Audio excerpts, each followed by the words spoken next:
Beginner eyebrow কিভাবে draw করতে হয় জানো না? তাহলে দেখো এই ভিডিওতে সেটা আমি দেখাচ্ছি। প্রথমে একটা আইব্রো কারেক্টিং প্যালেট নিয়েছি, তার ভেতরেই একটা ব্রাশ থাকে, যে ব্রাশটাকে বলে স্পুলি ব্রাশ। এই ব্রাশের সাহায্যে আমি প্রথমে আইব্রোটাকে একটু কম করে নিয়েছি।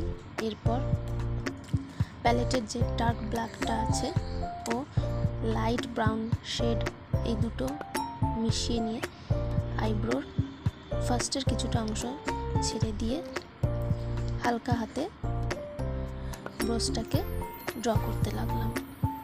কিভাবে ড্র করছি তোমরা দেখতেই পাচ্ছ। এরপর ব্রাশে বেঁচে থাকা বাকি প্রোডাক্টটা আমি আইব্রোজের সামনের পোর্শনে অ্যাপ্লাই করে দিলাম। খুবই সহজে তোমরা এইভাবে আইব্রোজ ড্র করে নিতে পারবে।